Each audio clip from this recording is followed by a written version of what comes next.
नमस्कार मित्रों, मैं प्रोफेसर सीपी भसीन, भूतपूर्व वरिष्ठ आचार्य रसायन शास्त्र हेमचंद्र आचार्य, नॉर्थ गुजरात यूनिवर्सिटी पाटन गुजरात, आपके सम्मुख एक छोटे से वीडियो के साथ हाजिर हूं। मित्रों, आज की वीडियो का टाइटल ही है श्रुति एवं स्मृति। जी हां, एक बार फिर दोहराना चाहूंगा, श्रुति मीन सुनना और दूसरा स्मृति। स्मृति जब हम भारतीय ग्रंथों की या भारत में उपलब्ध शास्त्रों की चर्चा करते हैं, हम जो अपार ज्ञान भारतीय संस्कृति में है उसको दो भागों में विभाजित करते हैं, एक श्रुति, दूसरा स्मृति। मित्रों, बता दूं आपको, 4 वेद जो हैं वो श्रुति के अंतर्गत ही आते हैं। श्रुति का मतलब होता है सुनना। इसका मतलब यह है, यदि चारों वेद, ऋग्वेद, यजुर्वेद, सामवेद, अथर्ववेद श्रुति में आते हैं, इसका मतलब क्या है? तात्पर्य यह है, काफी लोगों को पता होगा, लेकिन देश की युवा पीढ़ी के लिए यह मैं चंद वाक्य समर्पित कर रहा हूं। जनरली एक प्रश्न सामान्य ज्ञान में किया जाता है, वेदों की रचना किसने की थी? बहुत आसानी से उत्तर मिल जाता है, वेद व्यास। और गुरु पूर्णिमा के दिन उनका जन्म भी है। वेद व्यास ने वेदों की रचना की थी। यदि कहीं यह वाक्य पूछा जाए वेद किसने लिखे थे, तो भी हम ये कह देंगे कि वेद, चारों वेद वेद व्यास जी ने लिखे थे। लेकिन यह कितना सही है? लिखना शब्द सही नहीं है। वेदों के साथ जब जब कोई शब्द जुड़ेगा वो श्रुति जुड़ेगा, क्योंकि जो अपार ब्रह्मांड के ज्ञान को 4 वेदों में, 4 स्वरूपों में समाये हुए वेद हैं, उनकी रचना इतनी पुरानी है, मैं समझता हूं कम से कम ईसा से 600 वर्ष पूर्व। जी हां, 600 वर्ष पूर्व, बिफोर क्राइस्ट। मैं कम से कम कह रहा हूं, 600 का 1000 भी हो सकता है, 1100 भी हो सकता है, यह निश्चित नहीं है।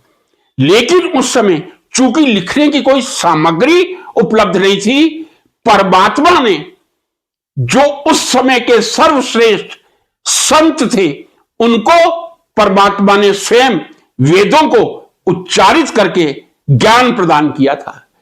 और उन ऋषियों ने आगे चल के अपने गुरुकुल के माध्यम से एक पीढ़ी से दूसरी पीढ़ी, दूसरी पीढ़ी से तीसरी पीढ़ी तक वेदों का संचार किया था। चूंकि लिखित रूप में वेद नहीं थे, केवल ऋषि मुनि अपने विद्यार्थियों को वेदों का श्रवण करवाते थे और वो श्रवण करके आगे इस श्रवण को, ज्ञान को संचारित करते थे। तो वेद को जब हम कहेंगे, हम श्रुति कहेंगे, स्मृति नहीं कहेंगे। वेद हमेशा श्रुति की श्रेणी में आते हैं, क्योंकि वेदों को, यह बात सही है कि वेद व्यास ने 4 भागों में विभाजित करके लिखित रूप में एक पांडुलिपि के रूप में हमारे सम्मुख प्रस्तुत किया था, लेकिन जो वेद मूलतः आए हैं वो श्रवण से, सुनने से आए हैं, इसीलिए उन्हें श्रुति कहा जाता है। अब दूसरे ग्रंथ जो हैं, रामायण, रामचरितमानस, गीता या और अनेक हमारे देश में धार्मिक ग्रंथ उपस्थित हैं, उनको हम क्या कहते हैं? उनको हम स्मृति कहते हैं। स्मृति यानी, हमसे पूछा जाए रामचरितमानस की रचना किसने की थी? गोस्वामी तुलसीदास जी ने की थी। रामायण को किसने लिखा था? वाल्मीकि जी ने लिखा था, यह हम स्पष्ट रूप से कहते हैं। तो जो लिखा गया ग्रंथ है उसको स्मृति कहा जाता है। और जो परमात्मा ने संतों, महान ऋषियों के माध्यम से, श्रवण के माध्यम से आगे बढ़ाया, उसे श्रुति कहा जाता है। मैं समझता हूं श्रुति और स्मृति, 2 शब्दों में अंतर स्पष्ट होना चाहिए। चारों वेद 4 भागों में वेद व्यास जी ने बाद में लिखे थे। मूलतः परमात्मा ने ऋषि मुनियों, ज्ञानियों के माध्यम से पीढ़ी दर पीढ़ी इसको आगे बढ़ाया था। अब एक बात आती है जो मैं भी नहीं समझ पा रहा हूं, शायद आप कमेंट बॉक्स में लिखेंगे, मुझे बहुत प्रसन्नता होगी। यदि वेदों को श्रुति कहते हैं और श्रुति को साधु संतों ने याद रखकर आगे बढ़ाया है, तो क्या ये स्मृति नहीं है? क्या इस श्रुति को स्मृति के माध्यम से आगे नहीं बढ़ाया गया?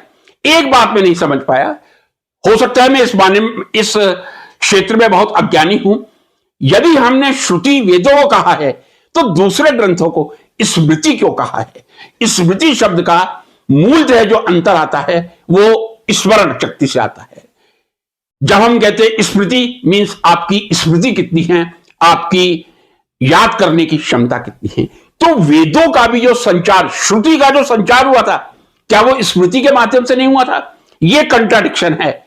मैंने शुरू में अंतर कर दिया, हमारी संस्कृति के अनुसार से श्रुति और स्मृति दोनों में कैसे अंतर कर सकते हैं।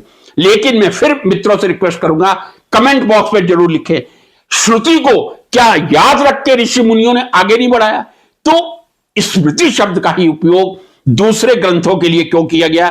चाहे गीता हो, रामायण हो, महाभारत हो, लिखित कहा जा सकता था, लेकिन स्मृति शब्द मैं पूरे आदर के सम्मान के साथ स्वीकार करता हूं। लेकिन इसका अभिप्राय क्या है, यदि आप कमेंट बॉक्स में लिखेंगे, बहुत आपकी मेहरबानी होगी। नमस्कार।